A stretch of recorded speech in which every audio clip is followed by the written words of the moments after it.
bonjour. Alors hier on a vu la petite vidéo avec la lumière à Petzel et puis mon fameux dessin de mon fils. Et je vous avais dit que je parlerais du métabolisme basal. Donc je vous en parle vite fait. Qu'est-ce que le métabolisme basal? Le métabolisme basal finalement c'est ce que votre corps a besoin de base pour fonctionner. Tout un système de calcul, je ne rentre pas, hein. Vous allez chercher sur Wikipédia métabolisme basal et vous avez les calculs qui sont, c'est pas qu'ils sont complexes, mais ils sont chiants, là, je vous en parle pas. En gros, ça prend en compte votre âge, votre sexe, votre poids, votre taille, et puis ça peut aussi, après on rajoute des trucs, il y en a c'est de la morphologie, après ça peut prendre aussi en compte le fait que vous fassiez du sport ou pas, vous soyez sportif, et voilà, et ça calcule. Moi typiquement quand je calcule ça, je suis à 2400 et quelques calories, alors pas en basal je suis à 1600, c'est-à-dire que pour que mes organes vivent correctement, il ne me faut pas que je mange moins de 1600. En dessous de 1600, ça commence à être un peu short pour mes organes. Mais voilà. Mais sinon, mon métabolisme, moi, est à peu près à 2500 calories. Donc, grosso modo, c'est ce qu'il me faut pour pas perdre de poids. C'est à peu près ça. Au-dessus, je dirais pas qu'au-dessus on en gagne ou en dessous on en perd spécialement, mais voilà, voilà c'est ce qu'il faut que je mange pour pas perdre de poids, rester machin. Alors pourquoi je vous dis ça? C'est pas tant pour connaître son métabolisme basal et essayer de perdre des calories, parce que vous savez, si vous me suivez, que les calories, je m'en fous, mais abominable. Je fais pas du tout attention à ça.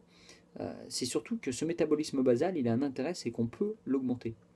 Et là, l'idée est plus intéressante pour le coup, parce que quand vous allez revoir votre alimentation et refaire un peu de sport, puisque de toute façon, moi, je fais pas l'un sans l'autre, euh, vous allez augmenter votre métabolisme basal.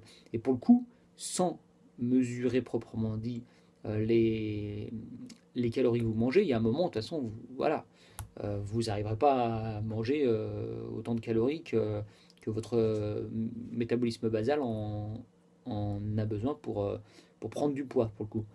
Donc, vous allez en perdre forcément, parce que vous avez augmenté. Alors, grosso modo, si je schématise, attention, hein, je vois déjà les puristes qui vont faire des bons comme ça, je vais me faire pourrir ce machin, perso, je m'en fous. Mais voilà, pour schématiser, pour vous expliquer, plus vous allez faire de sport, mieux vous allez manger, plus vous allez faire du muscle, enlever de la graisse, faire du muscle. Le muscle étant très gourmand en énergie, donc en calories, vous augmentez votre métabolisme basal, puisque de toute façon vous allez perdre du poids. Je vous ai dit, hein, c'est une corrélation taille qui ça normalement ne change pas. L'âge qui lui augmentera malheureusement, le sexe ça ne change pas. Peut changer dedans si vous ne faisiez pas de sport du tout, vous en faites. Et puis bah, le poids. Donc vous allez perdre du poids, vous allez perdre du poids, augmenter le muscle, et vous rentrez dans un cercle vertueux. Et finalement vous augmentez petit à petit. Alors c'est petit à petit votre métabolisme. Vous modifiez votre métabolisme. Alors on ne parle plus de métabolisme basal après, mais vous modifiez votre métabolisme. Et plus vous modifiez, plus vous avez besoin de, plus votre corps aura à un moment besoin de calories, puisque le muscle demande beaucoup de calories. Et c'est comme ça qu'il va aller chercher la graisse, voilà, les mauvaises graisses. Donc c'est l'intérêt du truc. Et je vous parle de tout ça parce que je suis toujours sur mes micro-défis. Les micro-défis, moi, l'intérêt que j'y trouve, c'est justement ça. C'est qu'à un moment, je me donne des objectifs, pas en termes spécialement de poids, ça y va forcément avec, mais pas que ça. Moi, je vais plutôt parler de morphologie parce que je vais voir, grosso modo, je vais perdre du ventre, je vais perdre des joues. J'ai perdu des joues beaucoup, je perds des joues. On a les muscles qui s'affinent, on commence à voir les muscles. Ça, là, c'est intéressant.